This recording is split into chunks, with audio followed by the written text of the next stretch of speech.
Hello, everyone. The Tonebenders London Sound Design Meetup, presented by the Motion Picture Sound Editors, is this weekend, on Sunday, October 24th. Come on out to the Crown and Two Chairmen in Soho for 7 p.m. to hang out with the local sound community. The listener field recording stories deadline has passed, and you all really stepped up with some great tales of the sounds you've recorded.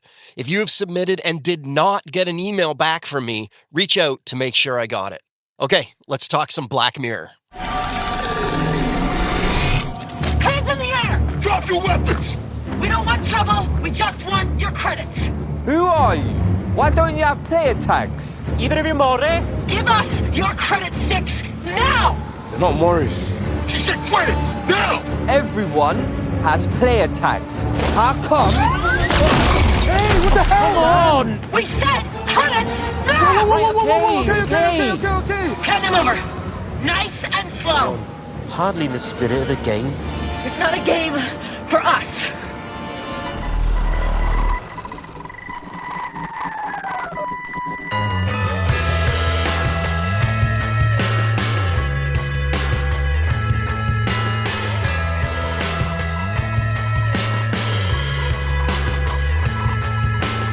You're listening to Tonebenders Sound Design Podcast, presented by Sound Ideas. Sound Ideas' highly anticipated mid-year sale has been extended for a limited time. Unlock 50% off on thousands of premium recordings from epic cinematic sounds to authentic ambiances. They're ideal for any creative project. This applies to all Sound Ideas proprietary libraries. With over 45 years of experience, Sound Ideas delivers audio trusted by professionals worldwide. Head over to soundideas.com to learn more. Hi everyone, thanks for hitting play on Tonebenders today. My name is Tim Muirhead, and I'm excited for this talk about the hit Netflix anthology series, Black Mirror. The series recently aired its 7th season, and again knocked people off their feet with its speculative sci-fi of the near future. Things get weird quickly, but it never feels like it's out of the range of what is possible either. To close out Season 7, there is a rare Part 2 episode called USS Callister, Into Infinity. This is a follow-up to the Season 4 Emmy-winning episode, USS Callister, and this story picks up with our main characters stuck inside an online game and dealing with the knowledge that they are digital DNA clones caught in an existence where they aren't quite real, but they are also very alive and sentient. Multiple levels of reality are depicted in this episode, and the sound team had to find ways to help the viewers at home follow along, as well as use sound to amp up the action and the tension. All while honoring the sound design of the sci-fi of the past, specifically Star Trek. And all of that is in just a single episode of Black Mirror. At 90 minutes, it's essentially a film per episode. To discuss what it is like to work on an anthology of this magnitude, we have 3 members of the Audio Post team joining us today. It is the first Tonebenders appearance for all 3, so I'm excited to meet each of them. First up, we have Tom Jenkins, Black Mirror's supervising sound editor. Thanks for joining us today, Tom. Thanks for having us, Tim. Next up, we have the re-recording mixer, James Ridgway. It's great to meet you, James. Great to meet you too, Tim. Awesome. And finally, we have the music editor, Poppy Kavanagh. We don't normally have music editors on this show, and that's a wrong thing. It makes me excited when we get music editors on, so I'm really happy that you're joining us today, Poppy. It's great to meet you. Oh, it's lovely to meet you too. Thank you. So first up, let me congratulate you all. You're all Emmy nominated for this episode, USS Callister Into Infinity. Congratulations. That's amazing. Thank you. Thank you very much. Yeah, thank you very much. We are buzzing. As you should be. That's amazing. I believe that Season 7 of Black Mirror was the first one for both Tom and Poppy, while James, you've been aboard for a few previous episodes, I think. Maybe we can go around the horn here and have each of you talk about your mindset when you maybe found out or began working on Black Mirror for the first time. Tom, do you want to take that first? Sure.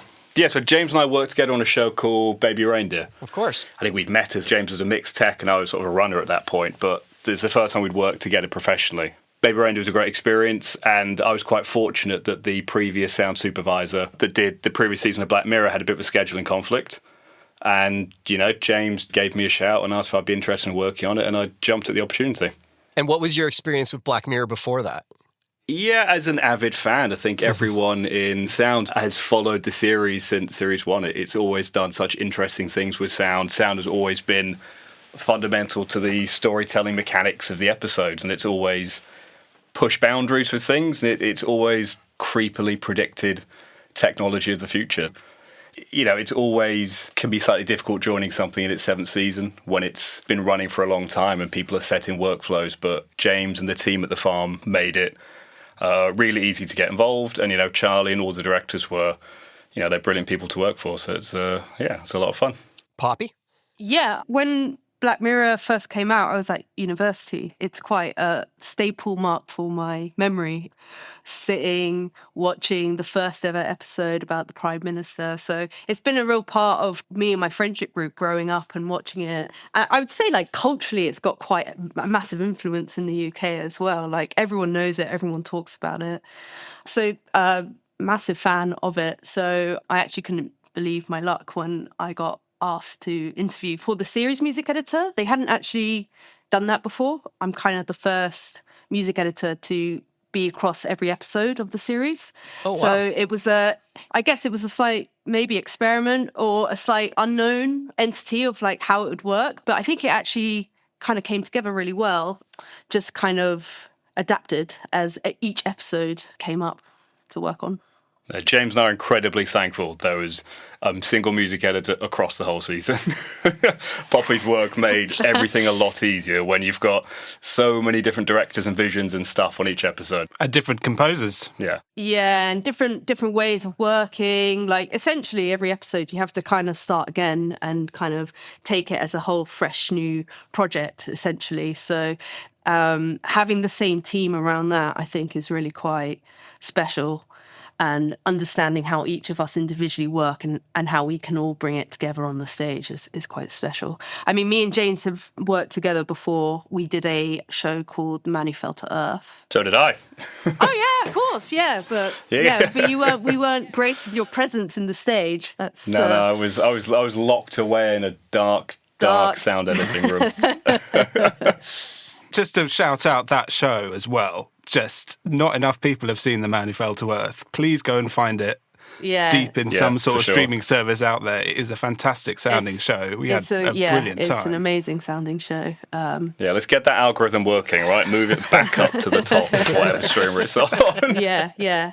And I think it was you, James, that actually originally put my name in the hat for music editing on Black Mirror. So thank you very much for that. Very much appreciated. So, James, as the old hat on the show, do you want to talk about maybe when you first came on? I think it was season 3 maybe that you came on. Is that correct? Well, yeah. So I've got quite a bit of history with the show. Previously worked for an amazing company called Boom here in Soho, and they mixed from the very first episodes from the Channel 4 days. I was an assistant mixer there, and so on the 3rd season, I was across all the episodes. They actually had different mixers, and I was the constant as the assistant, which was, shows how important that role can be.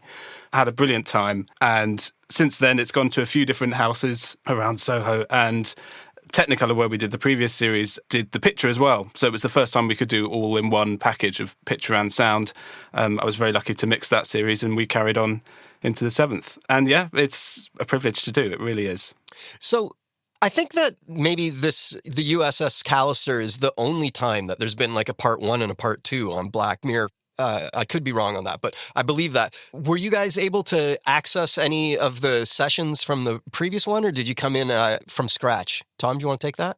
Yeah, so we didn't have the Pro Tools sessions themselves, but we had the DME and we had the mix stems. So it was really useful to be able to go back, and obviously we've all seen the episode, the original one, but it was good to be able to go back and watch it with a slightly more analytical ear and have the stems and kind of go through, the great work they did on that episode and see where we could take influence from that and see where we could sort of slightly change things and put our own spin on it. So it was useful to have as an influence, and even some little bit to be running. So, for example, in the office, it was running quite slowly, but we had little flavour of the stem from the first Callister episode. But for the most part, it was kind of to listen to take inspiration from, and to make sure that we were still paying homage to the first one, is still in keeping with sounds that needed to sound very similar to the first one, but updating it where it was relevant and trying to propel the story forward in a slightly new way. And was there a music library from the first episode that you dipped into, or was it all new stuff? So Daniel Pemberton did the original Callister and then came back on board for this part 2. So basically in the temp process, basically from beginning to end, we used the first Callister score, stereos, just kind of marking up ins and outs of cue points and tone and rhythm. So, but, there was such a rich score already there. We didn't really need to kind of veer off into a different realm of different tones and stuff. So, but Daniel was really keen to kind of put a fresh stamp on it and recompose. I think every single piece actually got recomposed by the end of it. So, yeah, awesome. He was just the end very credits. passionate about that. Yeah. The end credits went back to the originals, kind of. Sorry, you're right. Yeah. The end credits is the only standing original from the first ep. The only throwback. Yeah, I know. So, James, on a project that's an hour and a half long, in a series with lots of hour-plus long episodes, mixing this as a one-person mix team, is that extra daunting? Obviously, in a lot of hour-and-a-half long projects, the mix teams get separated into two. How did you feel every morning coming in knowing you were tackling it on your own? Well, firstly, you beg for more time. But I have to say that actually Netflix are one of the best supporters for, seeing what you need. For them, a hugely important part of that is the pre-mix time. They really want it to be a completed mix for the final mix, and then you're adjusting. So they're incredibly supportive about getting me what I need in terms of pre-mix time. To be honest, in the UK, it's a little bit more common to be a single mixer. I do have a mixing team as well. I have these amazing assistants, Will Stanton and Gibran Farrow, who help me throughout the series. It's not single-handedly myself, but I guess it's more that I do have control over all the different parts of the mix, and that's a bit more common in London, I would probably say. It wasn't daunting for that reason. Was it daunting for other reasons? Yeah. I had basically a Star Trek. I think just to bounce off that, what also helped was I managed to get you full 5/1 stems for your premix. As a team, we were quite prepared on our own levels of getting you elements as early as possible to give you the best chance of bringing it all together in the time you had. Absolutely, yeah. Everyone was pulling in the same direction with that. For sure. James just said, Netflix were great about giving us the time and also the opportunity to play stuff for Charlie, our showrunner, before it hit the stage. For, the edit suite was sort of a revolving door at one point with everyone coming in and sort of trying out ideas and playing stuff for Toby, our director, and we'd listen to Dan's music, we'd play it with the sound effects. Quite early on, you would get an idea as to what scenes are working, what scenes are going to be sound-driven, what scenes to be music-driven, and we could start, developing a bit of a contour for the episode before it hit the stage. I mean, James, you had an opportunity. We had a day, didn't we, at one point, to do the jungle run? Yeah. You had a chance quite early on to mix stuff, to listen to how the material was working. We had temp from Poppy and Dan, and then that was then sent to the showrunners and the director for us to get feedback on. And that sort of process happening early is great because, you're sort of forced to be a little bit vulnerable with your own works. It's not completed yet, but you have to get it in front of people and you have to get perspective and ears on it. And it's so much better doing that as early in the process as you possibly can. And it made the mix a time to experiment and try things that we had the freedom to do because we'd laid the groundwork so well beforehand. Yeah, and have fun. We knew it was a very strong episode. I can't think of a time when we were fixing issues, It was always, this scene is cool, how can we make it funnier or more exciting? I think we just had a lot of fun in the mix. It wasn't stressful at all. It was brilliant. No, it's great. So an interesting thing with this episode that we're talking about, it's its own entity, but it's also referencing an earlier episode of this series. But it's also very much referencing all of our collective knowledge of sci-fi, specifically Star Trek. It feels like it's referencing a lot of that. Do you want to talk about how you take something and you're referencing what's already existing, but making it your own and making it something new? Tom, do you want to tackle that? Yeah, I mean, I'd be lying to say it's not a daunting challenge. You're given this episode that has drawn from these iconic canon sci-fi sounds that every sound designer grew up listening to, right? Every sound designer has been influenced by, Ben Burtt's work and the original Star Trek series all the way through to the new ones. And having that opportunity is daunting, but it's also incredibly exhilarating to know that you can kind of take inspiration from that, but put your own perspective on it. And I think that's what sort of what we do as sound designers it's a technical thing, it's a creative thing, but I think it comes from perspective, right? It's like everyone has the same tools to a certain extent. Everyone has a microphone. Everyone could go out and record sounds, but it's putting your taste and perspective into it. Like that's where the journey took us on this. It was doing quite a lot of work not to picture on the sound design side of things, and just sort of reading a script, getting cues from that script, and then just designing stuff. It's the most work I think I've done on an episode as big as this. Actually not looking at picture initially for about the first 2 weeks and really just designing assets in a way like similar, I guess, that you do in the video game world, and just getting ideas out and really developing things with my sound team. And I think that early on gave us opportunities to explore certain avenues that you might not go down when you're locked to picture. And then when we started cutting to picture in a linear fashion, you get VFX kind of drip fed in, and your ideas would change and they develop with the visuals. But I think all the time it was ensuring that we were inspired by and paying homage to all these fantastic sounding films, and and especially in this episode, the video game world as well. But trying to do it in our own way and trying to do it in a fresh way, and and knowing that a lot of the work we were doing, for it to be effective, it needed to be harmonious with the music, because Dan's score was incredible, and if we were to make these huge moments in the episode, feel like one thing, it had to be sound and music playing harmoniously together. So a lot of the work with the transporters and with the lasers was initially done, just to sound, and when we got Dan's temp music in, was pitching it to that, and was shifting things. So even if visually they were a little bit out of sync, actually with the music it worked, and it was doing a whole sound design pass with sort of a musical hat on. Yeah, it's a gift of an episode, and when you get the opportunity to create space battles and lasers, and it's a dream. I was such a fan of the transporter sounds, because no two in the film sound the same either. Visually, they changed quite a lot. They really like to put the perspective if they were right next to them and they were being teleported. And the VFX they did are really cool. The blocky kind of polygon VFX. There were so many layers in Tom's teleportation sounds that we could adapt it to each version of it. Or the fun one at the end of the jungle run when she's screaming as she's being teleported. Yeah. We went full on, kind of did a weird telecom pitch effect on that, as if her voice is being broken up into the polygons as well. So it was just fun again. We could really adapt.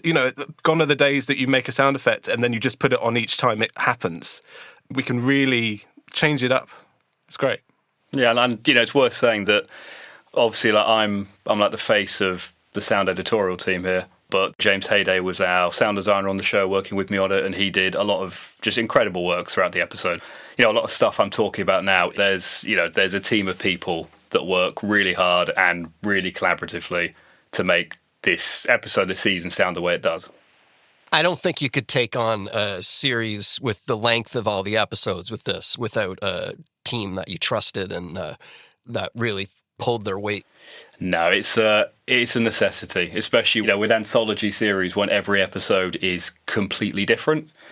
Sometimes I had an editor on a specific episode that wasn't doing the rest because it was just such a different vibe to the other episodes, like Hotel Reverie specifically. Brian Gilligan was on that. That was sort of his mission for the series. It was like, inhabit this episode. This is you, because there's space battles going on to your right, and there's like Thronglets taking over the world over to your left. So you've got to focus on Hollywood, man. So speaking of that concept of every episode being its own entity, Poppy, do you want to talk about the idea of why they felt the need to bring in a consistent music editor when every episode was different? Like, what do you think you brought to the table with that role? I think I was a good grounding point from the edit point of view, because we were across different music teams on different episodes. I was able to be a bit of a wrangler, really, of making sure that the right versions of the right cues were getting in front of Charlie, and I was feeding back the right notes back. I was making sure that edits that had to be done across the right versions of pictures, because everything was kind of changing, and there was a slight crossover when one episode was ending, one was really getting going. So there was always a bit of a slight crossover.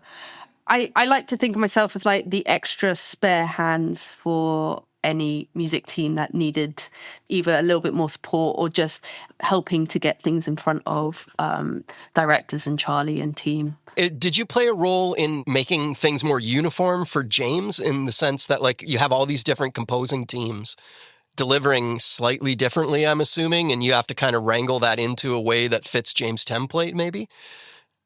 Yeah, I mean, I think template was quite a loose term to different episodes. They did quite sporadically change quite dramatically. I mean, like especially like Hotel Reverie, we had 5/1 stems and stereo stems. We were cutting in between the two of when you are in the film. So we would like mono it up and make it quite old sounding. And then when we wanted more fuller, lusher scoring to take over, we would cut into the 5/1 stem. So there was really no cookie cutter template that Poppy's worked being across. humble, though. Like, I have to say, it made such a difference to me to have one music editor. The synergy that me and Poppy will have as well, you know, like I could just know that I could trust because I'm getting the same team player again and again. It's a huge benefit for me that I have the same music editor. As you say, it's just more complicated with 5 different composers across the series. That does complicate it in many ways. And also it helps on the stage as well, in that Poppy and I know how we work with each other and how we bounce off each other as well. The Final Mix is all about teamwork and bouncing off each other. Yeah, and I kind of knew where all the bones were buried as well, or why we got to the point that we got to. I could give the history lesson of we started here and then we ended here and now we're here. Especially when you had James and I saying, what if we mute that what cue? If we How's just that? You're mute like, that? no, And I was like, we're not muting that cue. Guys, That's the journey of that cue. That cue is staying. That cue is staying, my friends. I guess for listeners of this interview that are in either North America or I guess maybe just specifically outside of the UK, they might not know that the showrunner, the writer, the creator, Charlie Brooker, he's also like a television personality within the UK, correct? Yes. So, like, he's a busy man. How much access did you have with him? Was he bouncing ideas off with you, or what's the relationship with him to the post-production process? James, you want to take that? So I'd say he's around a fair bit. Sound is actually something he really loves. He said to me that the Final Mix is one of his favourite parts of the process because it is the last bit, right? He's seeing his baby over the last 2 years maybe suddenly coming to fruition. So no, he finds time to be there. We might have a couple of meetings with him early days about process for that episode. Then he'll sort of leave us with the pre-mix, and then about halfway through the Final Mix, he'll come and do his first review and give us feedback, a lot of feedback, because he really cares about the sound and is really detailed on these things. So no, we see a lot of him, and it's a privilege for us to have him there because he is the showrunner. They are his shows, his episodes. So it's absolutely right that he is. For sure. It's unique in the sense that he's a master of getting these really incredible directors to work on the episodes. When he writes with his writing partner as well, but writes these incredible scripts and then sort of hands his baby off for a little bit to directors to sort of, you know, put their spin on. And we have spotting sessions.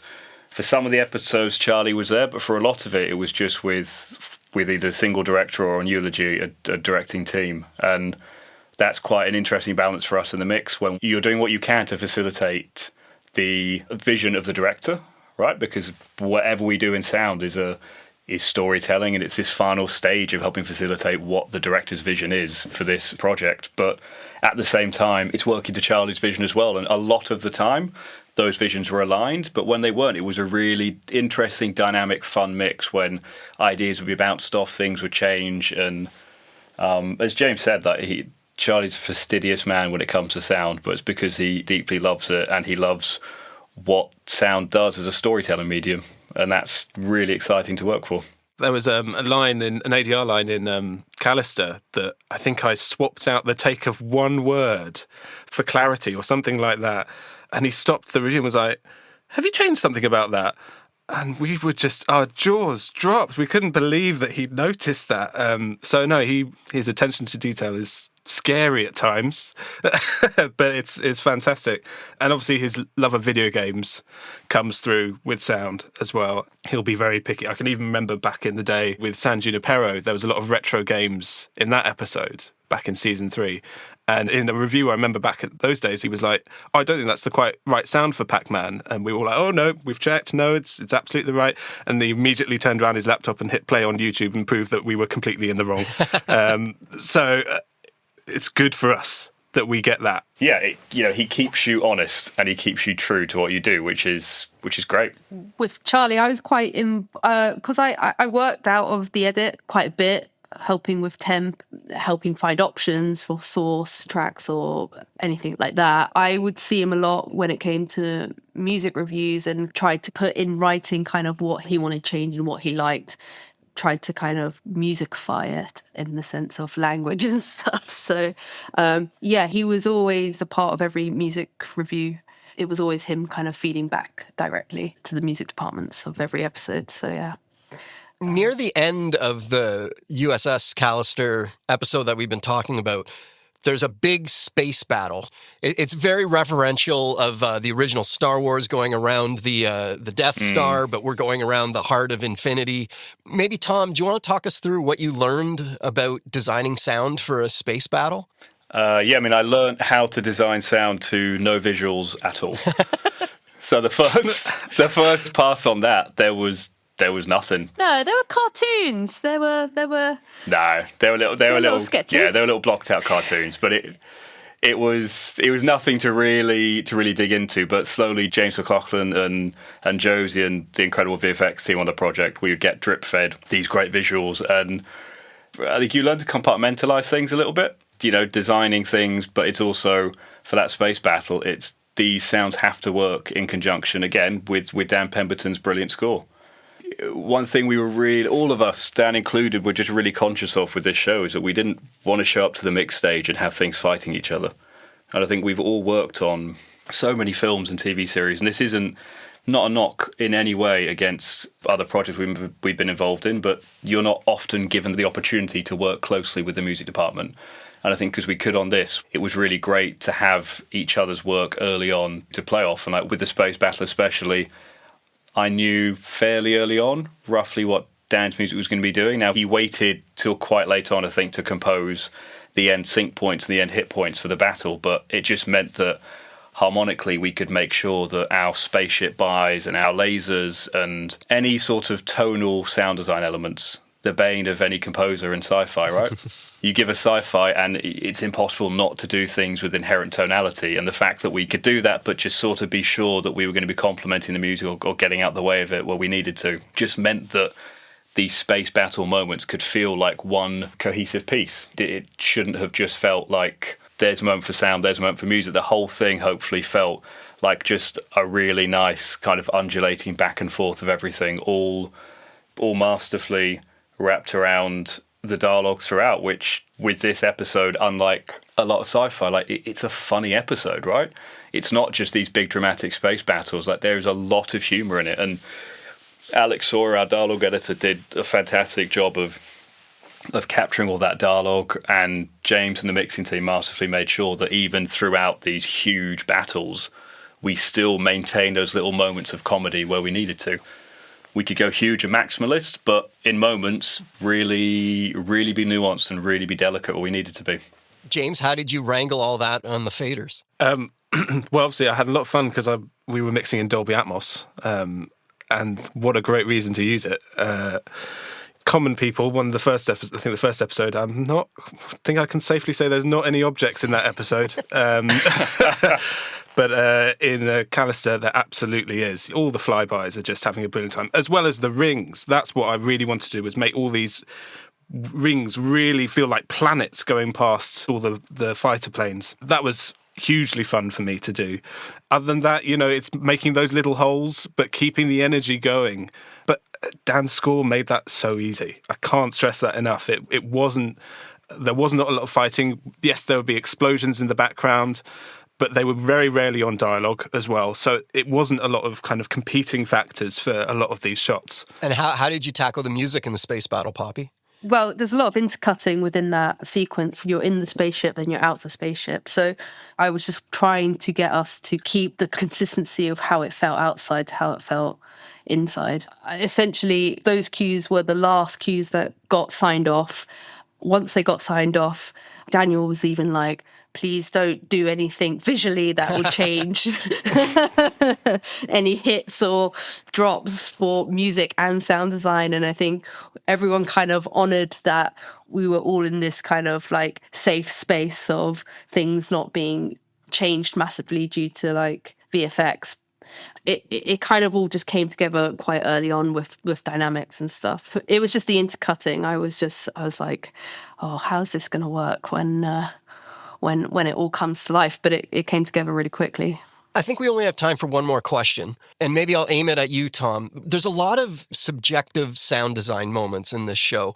When they put the little pod on the side of their head and say, enter game, or I can't remember the exact words, there's always a little sound when they go in and out of the game that visually, it's just a light turning on or off on their little pod on the side of their head. And then there's also a moment where one of the characters has their mouth covered up, and then all of a sudden it disappears, and there's a really cool, just instantaneous sound, but what the hell does that sound like? You got to make that up.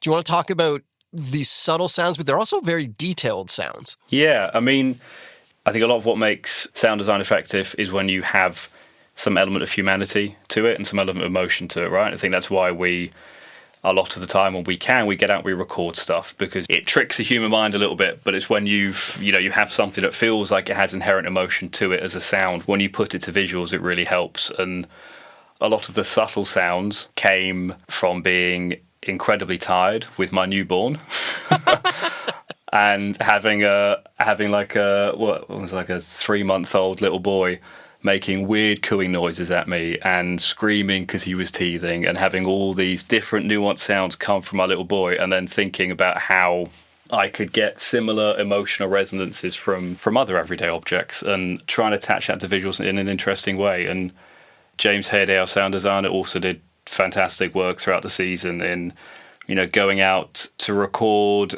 unusual ambiences and landscapes in New Zealand. I mean, he's based out there, and he went to a nature reserve to record some stuff for the Jungle Planet, and he just recorded these incredible sounding birds that they have no natural predators at all. So they've almost evolved independently of the rest of the animals in the world, and they just have these incredibly nuanced ethereal sounds to them, and those were used for the Jungle Planet world. Also, we were taking little elements of that and putting it into samplers and taking little vocalizations, and those became elements for so many things in the episode. Sound design is about decoupling the source of the sound from the way it makes you feel.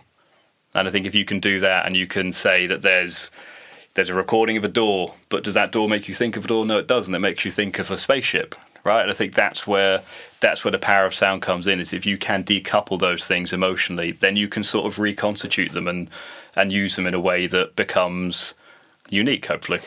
James, you want to talk about figuring out the right volume to play those subtle sounds at? I always use the word distraction. What should we be having our attention on in the shot? Things like I agree, awesome sound of a mouth coming back to a face. Like... But that is the thing in that moment. So, yeah, we can enjoy that. The nubbin's a really interesting thing you spotted, because it's pretty much the one piece of technology that jumps episodes. Yet we have a slightly different sound effect on it every single time that it crops up, because they are possibly different worlds, each of these episodes. So they're not the same nubbin, even if it's similar technology. We have that in our own world. It's about sort of grounding those in our own world. We all have mobile phones, but they all make slightly different sounds, don't they? But we still recognise what those are. The nubbin, obviously, it's so tiny as well. So again, if it's distracting me and thinking, oh, that thing wouldn't make that loud a sound, it's tiny. Obviously, the episode the nubbin is most in this series is Eulogy, and we have someone talking out of it for most of the episode. We did do some tests in terms of how thin can we go that's believable, but you're not losing clarity. So it's for me, all about intelligibility, clarity, and distraction of those kind of, that world of how loud something should be, does it all fit together? Is it telling me the right thing from the screen? Is something distracting me away from, certainly in this episode, something funny? That was something we had to be aware of is, this is a brilliant sci-fi, but we can't have every kind of sound making you think, oh, that's the sound of a cool gun. No, actually, there's a lot of jokes on screen that we need to make sure people are kind of focusing on. So I think that's my sort of elements to my approach. And also just telling me to turn it down. No, we never did that. That didn't happen, Tom. This is where the mix is just such a fun part, right? Where I know there's a lot of sound teams that will edit and mix their own material. Hats off to them.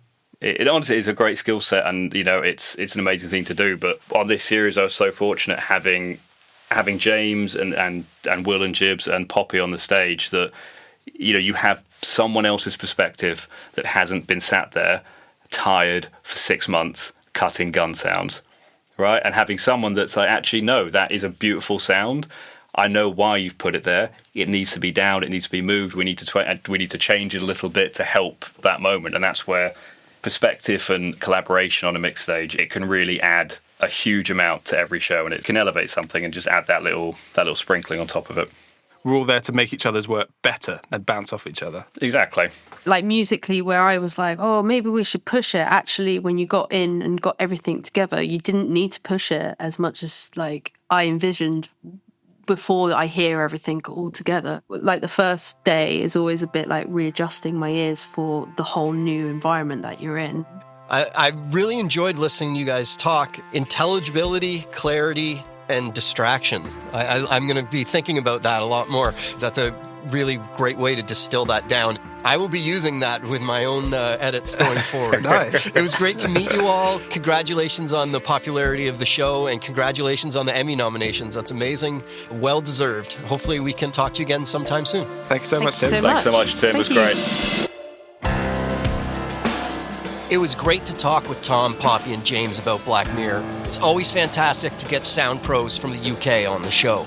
Speaking of England, the Tonebenders London Sound Design Meetup, presented by the Motion Picture Sound Editors, is this weekend. So come on out on Sunday evening, August 24th at 7 p.m. at the Crown and Two Chairman in Soho. We'll see you there. Sound Idea's highly anticipated mid-year sale has been extended for a limited time. Unlock 50% off on thousands of premium recordings from epic cinematic sounds to authentic ambiences. They're ideal for any creative project. This applies to all Sound Idea's proprietary libraries. With over 45 years of experience, Sound Ideas delivers audio trusted by professionals worldwide. Head over to soundideas.com to learn more. Tonebenders is produced by me, Timothy Muirhead. Theme music is by Jim Guthrie. You can reach me via email through info@tonebenderspodcast.com. Follow Tonebenders on Instagram to stay on top of new episodes. If you like the show, you can help us out by spreading the word to your friends and colleagues, or leave us a tip. Just go to tonebenderspodcast.com and click support.